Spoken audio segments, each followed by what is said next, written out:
I've been in the cleaning business for a couple of years now.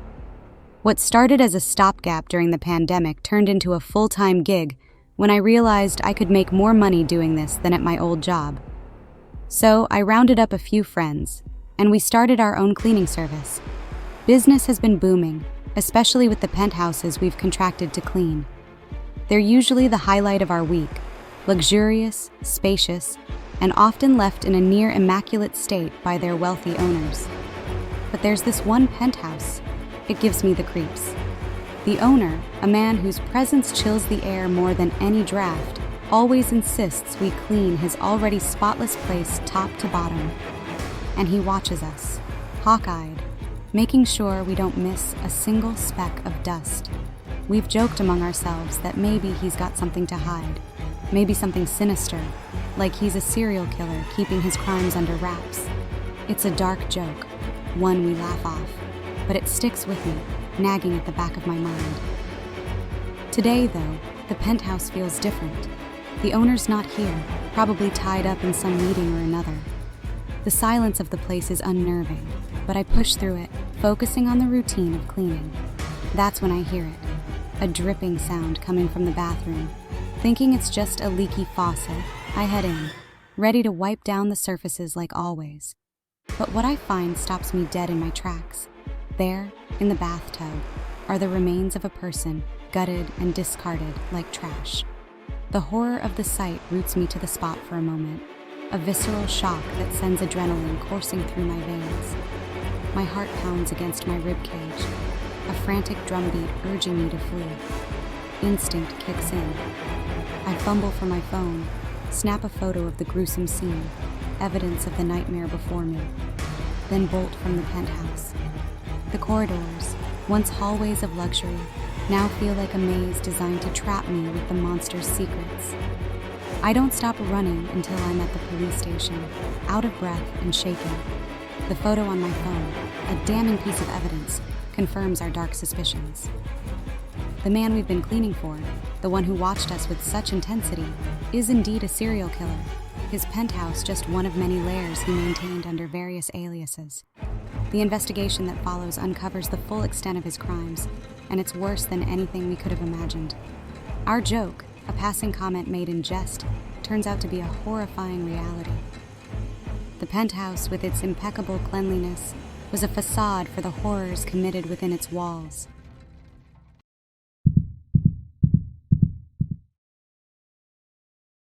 God damn it, Stephen Teresi growled. He sat roughly up and switched on the bedside lamp, filling the dark room with muddled light. The walls were thrumming, vibrating, pulsating, the paintings and pictures seeming to shiver with unholy life. The music, muffled through the floor, ebbed, fell away, and then rose again higher than before. It sounded like someone was standing by the CD player and turning the volume up and down, up and down, up and down. Trying to remain calm, Teresi checked the bedside clock. It was 2 in the morning. Motherfuckers. Teresi snatched the phone from the nightstand and dialed the manager's number. No answer. Just fucking greet. He wasn't really surprised, though. It was December 5th, National Ignore Steve Teresi Day. First, it was that nigger prick of a doorman, then all the cabbies up and down Park Ave, and now the super. Teresi slammed the phone down, hoping he broke it. Below him, the tone of the music steadied, now low enough for him to hear laughter and wordless chatter. Fine. He'd deal with this bullshit himself. Muttering under his breath, Teresi pulled on a pair of pants and a white button-up. From a nightstand drawer, he took his shoulder rig and slipped it on. The gun was in his dresser, a chrome revolver the guys in the family got him for his 50th birthday. He sheathed it and threw on a blue blazer. In socked feet, Teresi left the room and strode into the darkened apartment. The penthouse suite of the Chesterfield was lost in the night. He'd been living here since 2014, after he got out of prison for the murder of Salvador Karamazza, and was able to find the door without turning on a single light. The hall, richly adorned with wood paneling and green carpet, was filled with the sound of music, something by Lady Gaga, or something. The Chesterfield was a good building on the Upper West Side, and this type of shit usually didn't fly. In the 6 years he'd lived here, there'd only been one wild party, hosted by the lead singer of a popular rock band. And that was okay, because he was there and high on cocaine. These days, he didn't feel much like partying. Cancer. Once a strong and powerfully built man with arms so big they had their own rap sheets, Torrisi was now frail and shriveled with sickness. His cheeks were hollow and sunken, his eyes strained from his sallow face, and some days he was too weak to even get out of bed. He walked with a lumbering giant, and sometimes it hurt too much to stand up straight. He felt a little better since they took him off radiation. He still couldn't believe they used that shit on people. But that wouldn't last.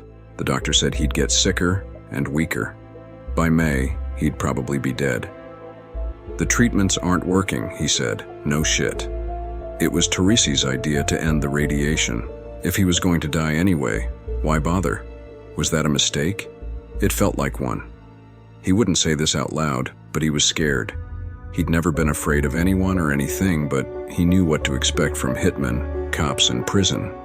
He didn't know what to expect from death, and he didn't like that. He could guess what killers and the police brought, but he had no idea what the Reaper brings. If that doesn't scare you, there's something wrong with you. That was the worst part of being sick, but almost as bad was the way people treated him.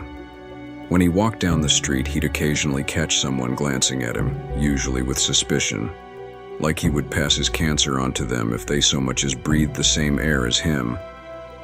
When he actually talked to someone, a waiter, a cashier, their tones were patronizing, as if he were a fucking child. He hated that shit.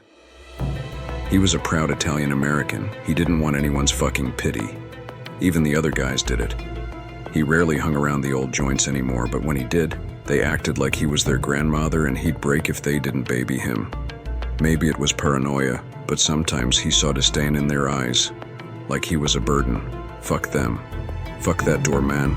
Fuck those cabbies. And fuck whoever was making all that noise. In the elevator, he angrily stabbed the 7 button and waited as the doors slid closed and the car started down. One foot tapped a restless tempo and his thin arms crossed reflexively over his chest.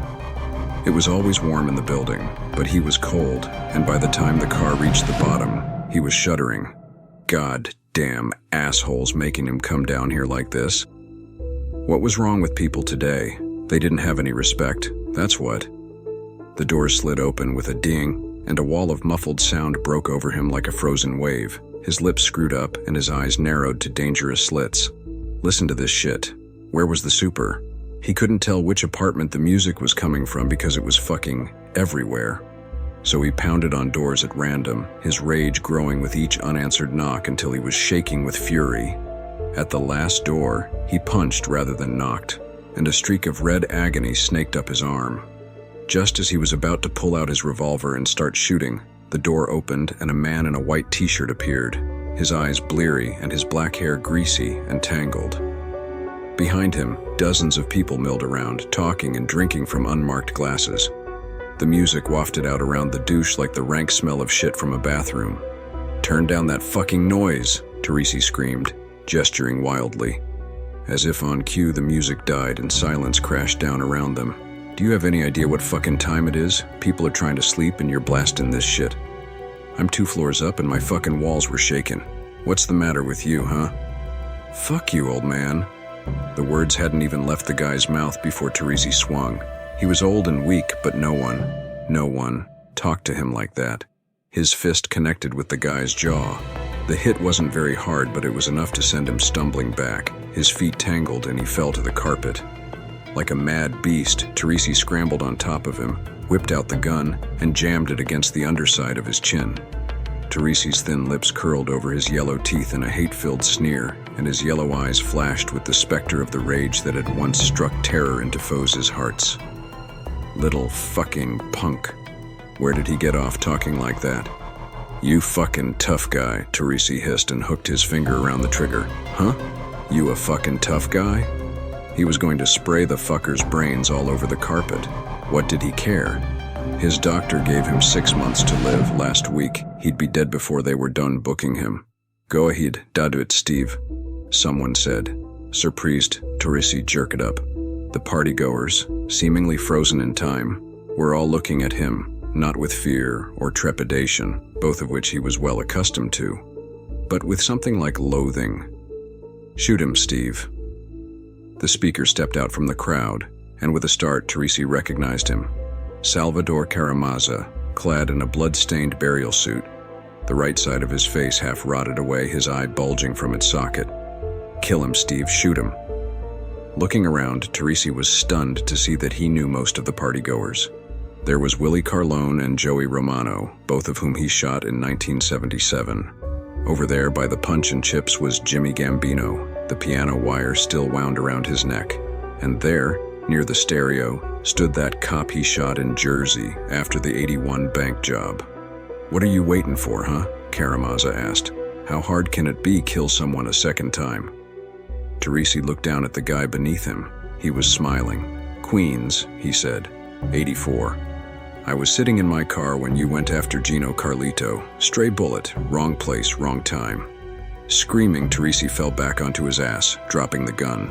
Fluidly, 84 sat up, his head flopping bonelessly back and forth. He clapped his hand over his heart and grinned. "At least I died quick. Poor Jackie over there was alive for 2 days after you buried him." Jackie was Jack Luxey.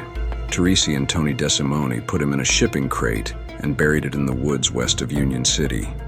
And Mr. Sung spent a month in the burn ward after you torched his laundry. Lee Sung emerged from the gathered mass, his face lumpy and misshapen like dried candle wax. "You were bad, man," he said. "Now you dead man." "Thank God for cancer." Lee took a shuddering step forward and Teresi's paralysis broke. He scrambled to his feet and turned to flee, a howl building in his throat, but was met with a solid wall. The door was gone, and the party lasted forevermore.